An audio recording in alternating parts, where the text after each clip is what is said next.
Bonjour et bienvenue sur la chaîne Good French Tips.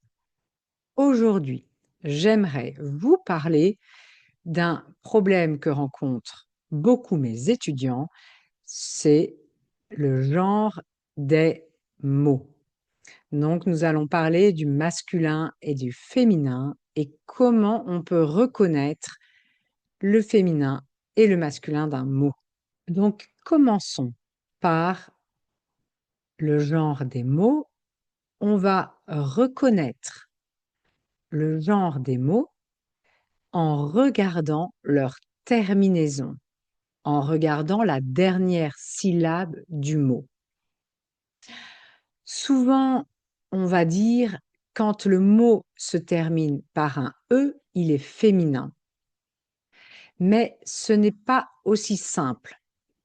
Nous allons regarder ensemble les différentes règles qui pourront vous aider à reconnaître si un mot est féminin ou si un mot est masculin. Voici les noms masculins. Vous pouvez reconnaître qu'un nom est masculin avec ses différentes terminaisons.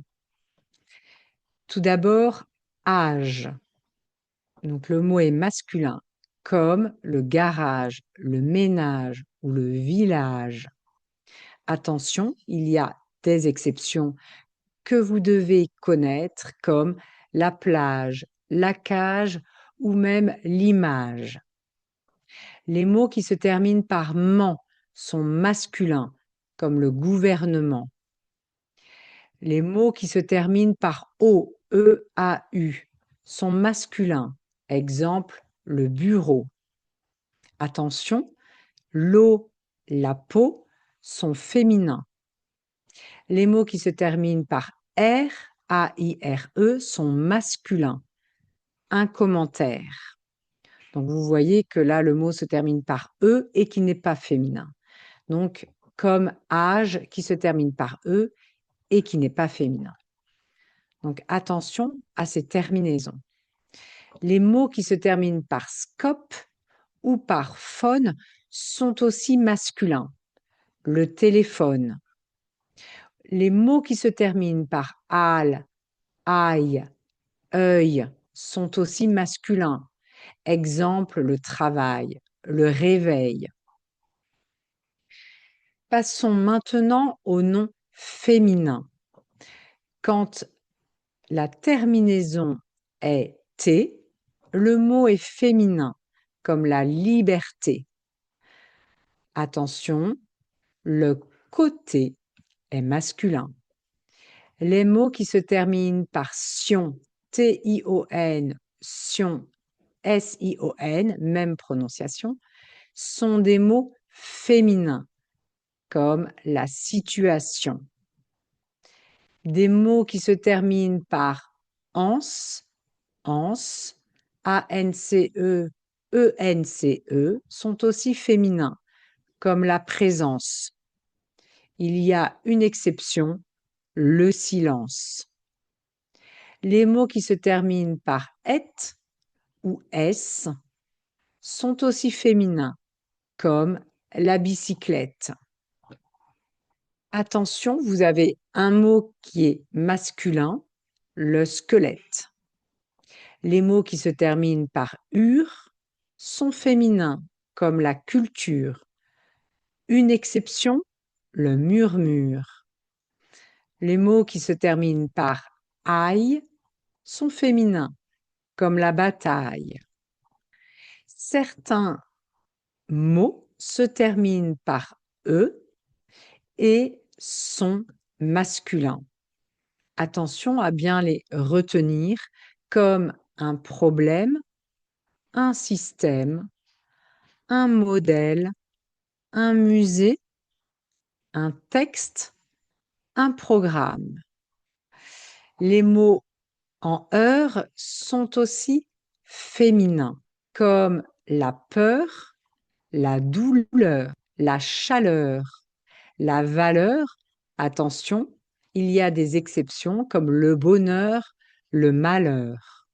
Attention, parfois, le genre est différent pour marquer un sens différent.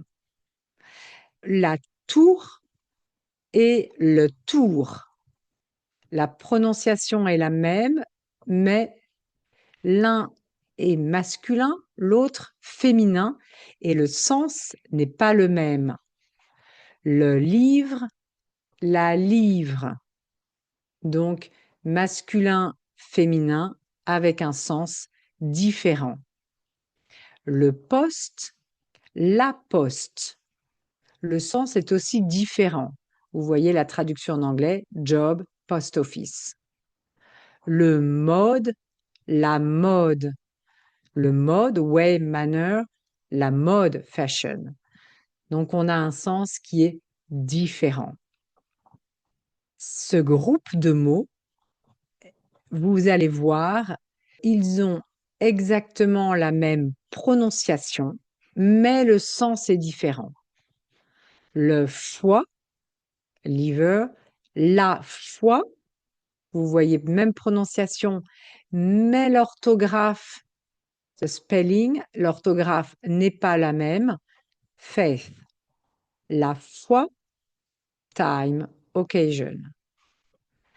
Pour les mots courts, vous avez aussi le cours, classe, la cour, sans S, courtyard, ou le court, tennis court. Donc, même prononciation, orthographe différente, sens différent. Je vous propose maintenant un exercice. N'hésitez pas à arrêter la diapositive ou à revoir les diapositives précédentes pour remplir tous les blancs pour savoir si c'est masculin ou féminin. Voici les résultats et les corrections de cet exercice. Merci d'avoir suivi cette vidéo de Good French Tips. N'hésitez pas à liker, à partager la vidéo ou à aller sur le site goodfrenchtips.com. Au revoir et à bientôt.